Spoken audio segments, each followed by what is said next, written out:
very difficult to imagine them not winning the championship. That's just the fact of the matter, because they push the NBA champion, the eventual NBA champion, in this game with Durant, no Kyrie, and Harden playing at like 30%. Yep. If they get those three healthy, it's just really difficult to imagine them not winning the title. We never see it. We don't see it for a prolonged period of time. 16 games total where those three play together. By February 2022, the Nets have already cut bait on Harden. They trade him to Philadelphia for Ben Simmons. Kyrie, that's when like the vaccine thing is going on, where he's not even playing home games for them, and that's it. Yeah. This whole Brooklyn experiment gone. Yep. And it's hard not to look at it and wonder, what if? Yeah. And that brings us to our last segment for this episode. We're going to throw out some what-ifs around the campfire. I love it. We decided that we're not going to do anything draft-related because we already, a while back, we already did the kind of, I think we called it the NBA draft redraft. It was like a mulligan draft. The mulligan redraft. Thank you, Vin. Yep. Where we basically gave teams a chance to right some wrongs with the draft and imagine what would have happened if, the Timberwolves didn't pick 2 point guards who weren't Stephen Curry, or if the Pistons would have picked Carmelo Anthony. We're not going to have any what-ifs like that in this exercise. We decided nothing draft-related. Everything else, though, is basically on the table. Mm-hmm. So I think, just as a thought experiment, let's start with this one. I don't know if you want to do it as, what if Kyrie Irving doesn't get hurt? What if Kevin Durant was wearing a sneaker one size smaller? What if James Harden's not hurt? What if James Harden has 2 functioning hamstrings? Right. You could look at it any number of ways, and because we slice it up like that, that's what makes me think that this team would have won the NBA title in 2021 if any one of those things go their way. Yeah. Yeah, I mean, and the fact that they pushed Milwaukee to a Game 7 overtime literally inches away from winning, I think it shows that, you're probably correct. Yeah. I'm sorry, I think that either Harden being fully healthy or Kyrie being healthy, they impact the game by more than a point. And then Milwaukee goes on and they beat Atlanta. I don't think the Brooklyn would have any problem with the Trae Young Atlanta team. And then Phoenix, I think that they probably handle business too in the finals, knowing too you got Kyrie, who has played well in the finals and who has been there a lot. KD had been there 3 times. And you had older role players. Harden, hadn't gone, but he wouldn't have been kind of looked at as like, oh, this is all on you. So the pressure wouldn't have been there. And Phoenix didn't really have anyone that had that type of experience. They, Chris Paul, Booker, Ayton, Mikal Bridges, they didn't really have anyone with that type of finals experience. So, yeah, I certainly think they win it all. And don't know how long they stay together, but, could it have been a couple-year run? Who's to say? So this is where, the parameters of this particular what-if are worth sorting out. Because if we're doing the what if Durant was wearing a sneaker one size smaller and he just makes a shot and they win this series, I think they beat Atlanta regardless. But I do want to be careful about just immediately writing off Phoenix in the NBA Finals. Well, they're going to get Kyrie back, though, because that was just an ankle injury. Correct. So. But even with Harden, if Harden isn't right, I still think like I don't necessarily think that Phoenix is totally a walkover. No, but if you know you have Kyrie coming, like Kyrie would have, they thought Kyrie would have been back game one, I believe. You're right. You might be able to rest Harden in the Eastern Conference Finals. That's true. That you're right. You know, so you're right. You shouldn't just gloss over it like Phoenix was a joke. They weren't. They were a really good team, and that was a great finals. We almost covered that finals. So no, they were deserving for sure. I just feel like, even if it's just Durant gets his feet behind the line, they end up getting healthy. And if that team's healthy, I think they're champions. No, I agree. Okay, what's your first one? All right, so I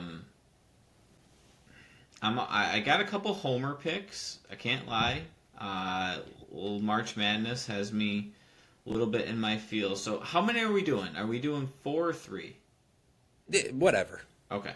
So you tell me, do we want to do something that we've already covered, or do we want to do a home pick? A home pick?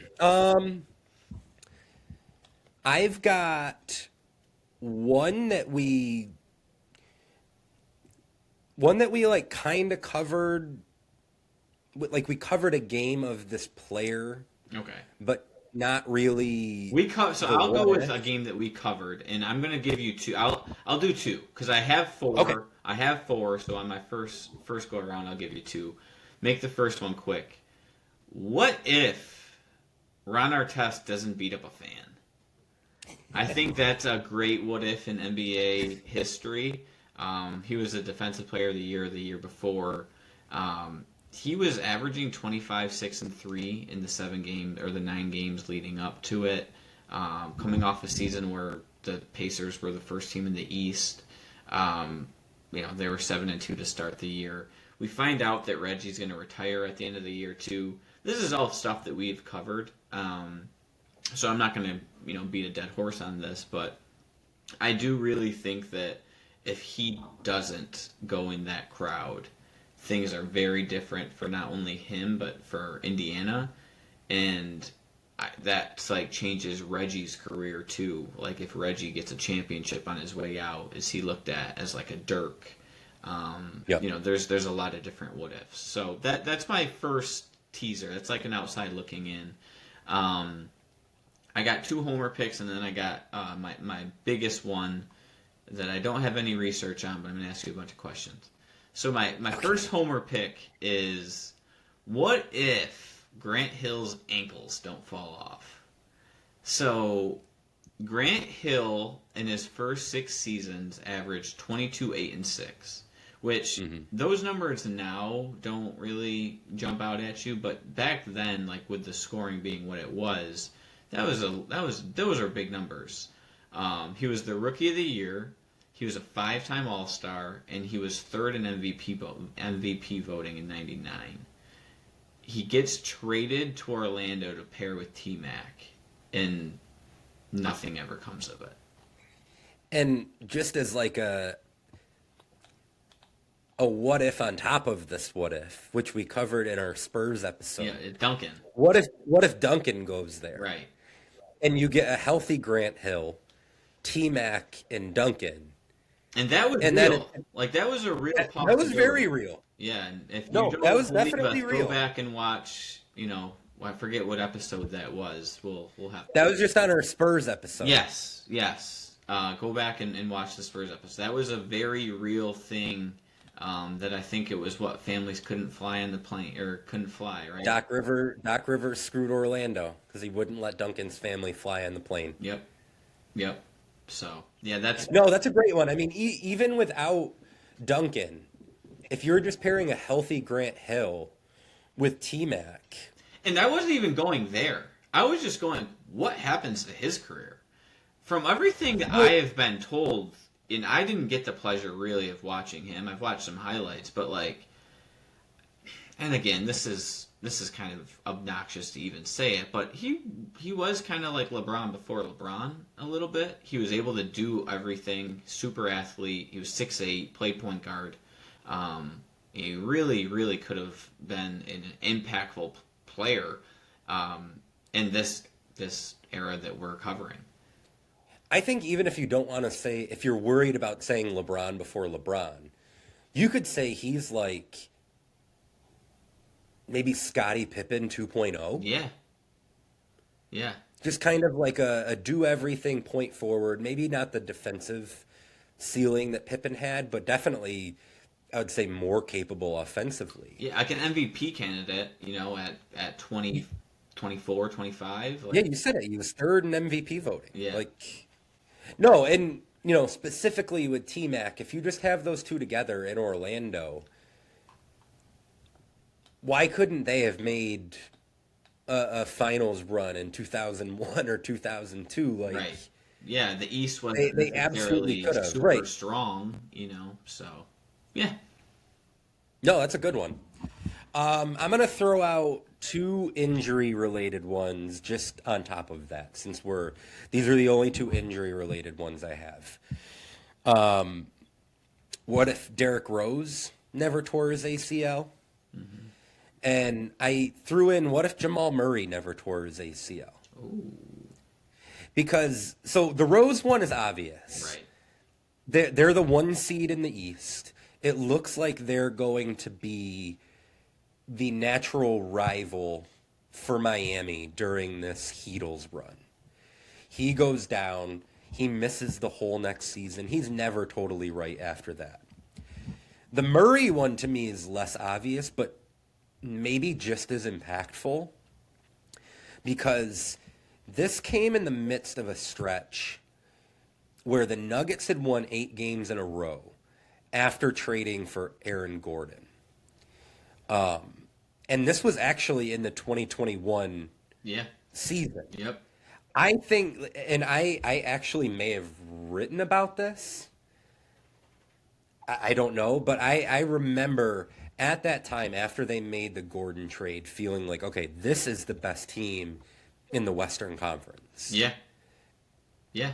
So I think that there's a very real chance that they win the West in 2021, which means if he's healthy, they're right there in 2022.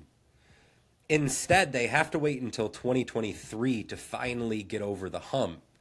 And it's not even like he's peak Jamal Murray or bubble Jamal Murray at that point. That's mostly Jokic, and you're getting some good production from him, and they have good depth around those two.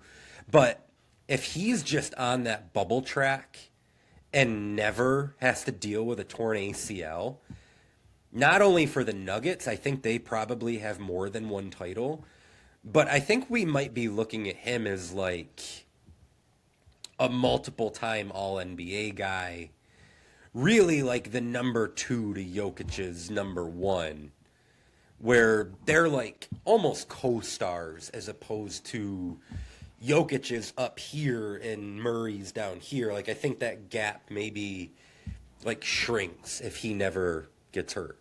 Yeah. So I agree for the Nuggets, like without a doubt, I think they have another championship. Well, it's interesting because during our actual pod, I was saying I was naive to Jokic at this point, so I didn't have him in the top 4. I think what Murray getting hurt did was kind of hide Jokic from the general NBA fan.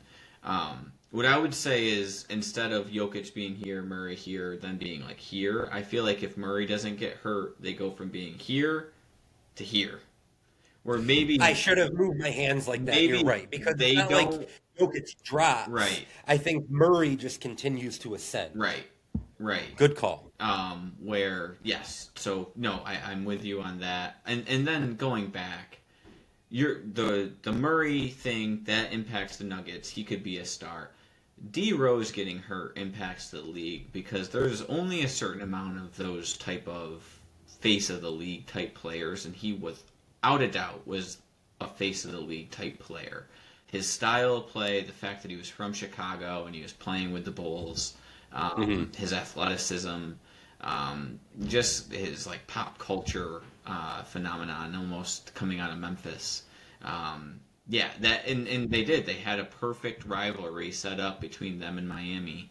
And those teams played each other hard. They played each other, pretty even while they were all healthy.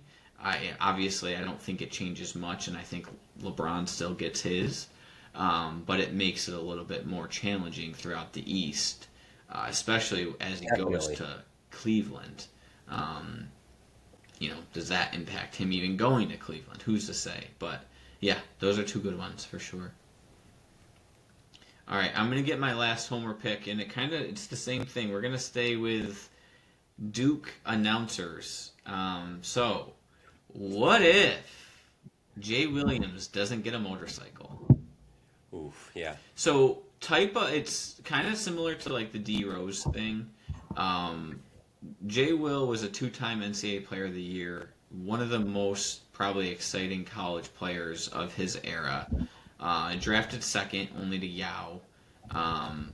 In his rookie year, he only averages 10-5, but he has a 42-point game later on in the second half of the year.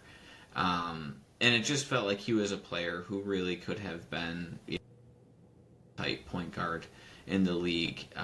Like, you go back and you watch Jay Will at college, like, he was super hyped going into the league, almost a can't-miss prospect, and, unfortunately, his career ends after his first year due to a motorcycle accident, which is completely not basketball related, and it just seems so controllable. Like, just don't do that. So that was my last homer pick of the what-ifs. I mean, it definitely takes your Bulls fandom to like another level. That's what I'm saying. Goodness.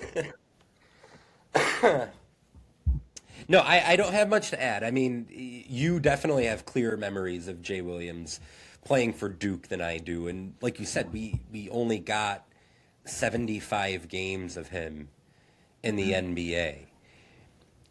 Despite having what many would consider sort of subpar rookie season for the expectations that were on him as a 2-time Player of the Year, number 2 overall pick, there was still hope that he was going to mature into kind of one of the top lead guards in the NBA who could maybe rival a Jason Kidd, a Baron Davis, a Steve Francis, all those lead guards in the league at that time. Yeah. So, no, that's there are a lot of different what-ifs that we could do that relate to injuries, but given his pedigree, I definitely think he's... And it was more of just like, if he would have blew his ACL out on a Tuesday in Indiana, it's like, that's a what-if.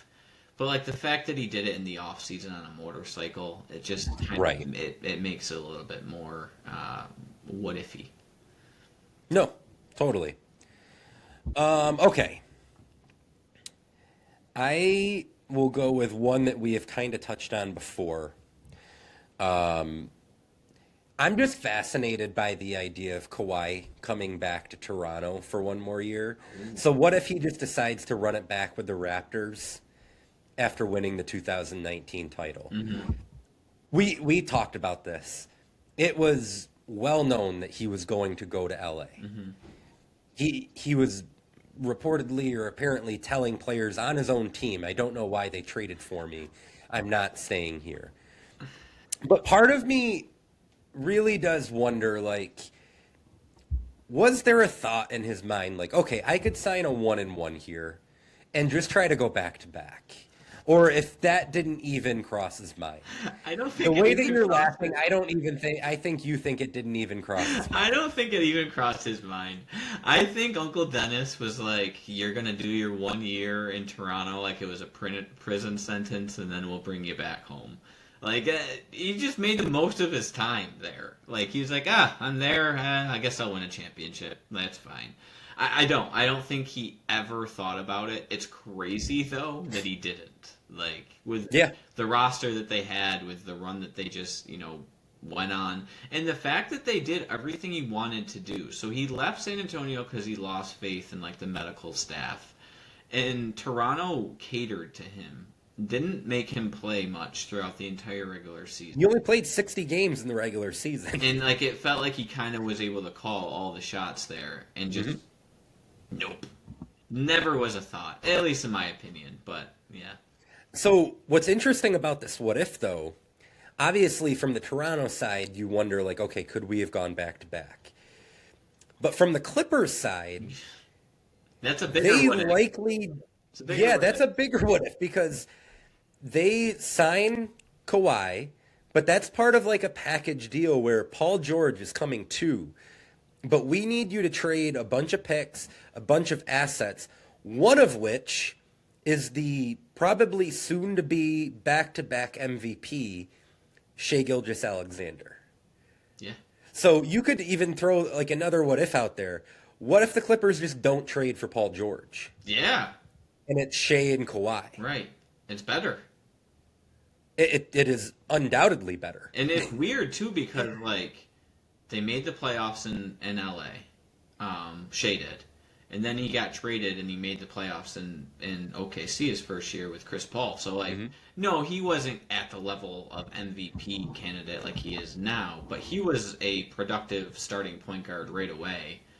So, yeah, you pair him with Kawhi. They're in the playoffs without a doubt, and then as he grows, I mean, obviously, it's easier said than done, and we get the advantage of looking back on it. But, yeah, I mean, if they don't do that, they're in a significantly much better spot, and probably had a better chance of winning it right away with him and Kawhi than Kawhi and Paul George. I think that is like not even debatable. Yeah. Do you have any more? I have two more. Okay, I only have one more.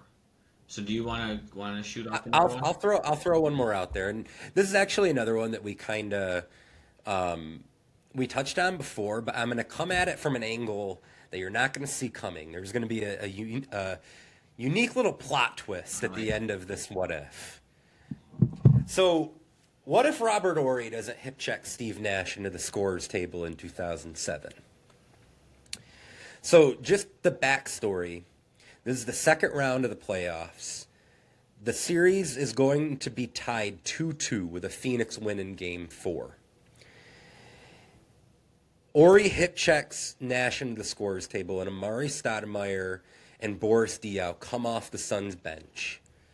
So they're suspended for Game 5, a game back in Phoenix after the Suns have regained home court advantage. The Suns lose Game 5. They lose Game 6. Series is over. San Antonio goes on to win the NBA title. So you could look at this what if as you have Phoenix maybe missing out on their biggest opportunity to win a title, validating the 7 seconds or less era, D'Antoni, Nash, all of that. You have the what if of San Antonio. What if they don't get this title? They're stuck at 3. The Duncan Parker Ginobili duo stuck at 2. You know, what do they do? But I don't want to talk about Phoenix or San Antonio. I want to talk about the Cleveland Cavaliers. Because the Cavs make their finals run this year. They beat Detroit in the Eastern Conference Finals. They have no chance of beating San Antonio in the NBA Finals. I do think that there is a puncher's chance that they could have beat Phoenix. Just because stylistically they could probably... You could envision LeBron having success against Phoenix where San Antonio just loaded up on him. Yeah. There was nothing like... No. And he had no supporting cast. Yeah. Yeah, it kind of felt like Phoenix, the court's spread and open. San Antonio, the court's dark and closed off. Yes. Yes. So I wonder, like, what happens to the trajectory of LeBron's career if you just give him the title in 2007? Well, now this is a big what if. Yeah. Like I said, I'm coming at this from it's completely different angle. It's funny because it leads into my last what if. Oh, this is interesting. Okay, go for it. What happened if LeBron never leaves Cleveland? Is that the biggest what if in NBA history? If LeBron plays 21 years in Cleveland 1, does he ever win? 2, does it enhance his legacy? And then 3, does he ever get that like love and appreciation from Jordan fans? 1, he wins. I'm sorry. He's Yes, with yes. that I agree. I think he wins. 2, does it enhance his legacy?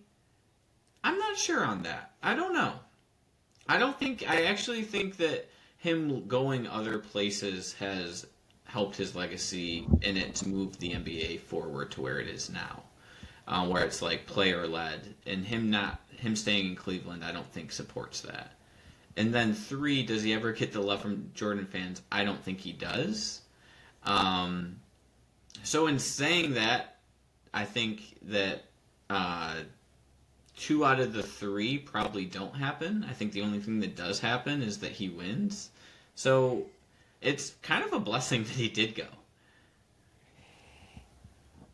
Well, I obviously have thought about LeBron James on a daily basis for about 24 years straight now.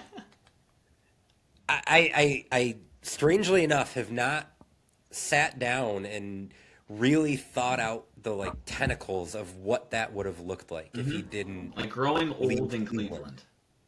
Right. I do think that he wins a title, and I think that there's a chance that it happens relatively quickly. I think that he was getting to a point where he was closing in on the peak, on the first peak of his career, his like physical peak, like we talked about. And the Cavs were close. Well, they were Those trying. last 2 years. Like Dan Gilbert was they were trying. going for it, but like they were trying. They won 66 games in 2008, 2009. They won 62 in 2009, 2010. Like, it's not like they were toiling away in the middle of the Eastern Conference. Like, they were right there. And truth be told, if they find a way... Now, you're breaking my brain, Vin. So what I want to know is what happens in the summer of 2010. Does he get one of those big name free agents to come to Cleveland? Very well could. If he gets like Chris Bosh to come to Cleveland, or Carlos Boozer to come back to Cleveland, or whatever, I think that there's a chance that they could have won it in 2011. Yeah. Because I think that they theoretically could have won the Eastern Conference that year.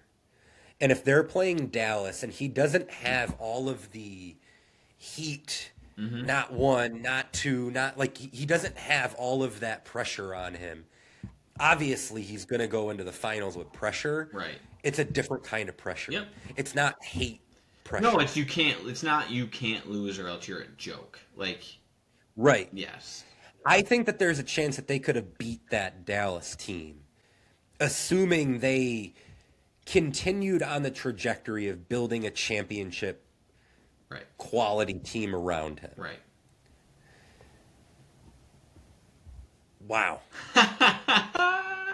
I didn't do any research. I came up with 3 questions. That's all. Bro, you have no idea. This is going to be on my brain for like the next 4 weeks, and randomly you're going to get an email from me that's going to be like 8,000 words long, Yeah. where I basically write a column on what would have happened. I just have to resign to the fact that that's going to happen. I'm expecting it now. But like, yeah, just anything and everything about it. Like, it's crazy to think of. And I honestly think it's the biggest what if in sports history. Just because you're large he is as an icon. No, because the decision, we talked about it in our decision episode. Like you could look at the NBA as like before decision and after decision. Yep. Not just the career of LeBron James, but just the National Basketball Association. Yep. Something about it fundamentally changed when he went to Miami. Now, could you make the case that if he still does the decision, but instead of saying I'm taking my talents to South Beach, instead says I'm staying home, I'm winning a title in Cleveland, is that just as big of a moment? Maybe. Yeah. Maybe. Yeah. Now I have to think about this. And now this thing is 10,000 words long. What are you doing to me, man? Okay, real quick, because we've been at it for a while now. Last one, kind of related to the game that we just covered today. What if the Thunder never trade James Harden? Oh, that was on my list. Cut it for Jay Williams. Well, that's a big one for you. You'd have like a Bulls pennant behind you right now, Jay Williams. Exactly. So the way I look at it, KD, Russ, and Harden essentially become, although stylistically a little different, the trio that we're expecting that KD, Kyrie, and Harden are going to become. And we almost certainly get more than 16 games of it. It's hard for me to imagine that if these three stay together, even if it's only to 2016 and Durant says, I want to go somewhere else, it's hard to imagine that they don't win a title in that time. Yeah. OKC was so close. They were so close, 15, 16. And then if they do, does Durant ever leave? Right. Does the KD-Russ partnership ever sour? Does Russ eventually become the odd man out? Right. Right. There are a lot of ways we could take it. I can promise you I won't be writing about this one. No, that's a good one. And like you said, there are a bunch of different things because it seems like Harden and KD are a little bit closer. So does Westbrook become the odd man out where, in real life he's the loyal one out of the three. Right. So yeah, interesting to see, what would have happened, but a lot of what ifs. I think we covered a lot of good ones.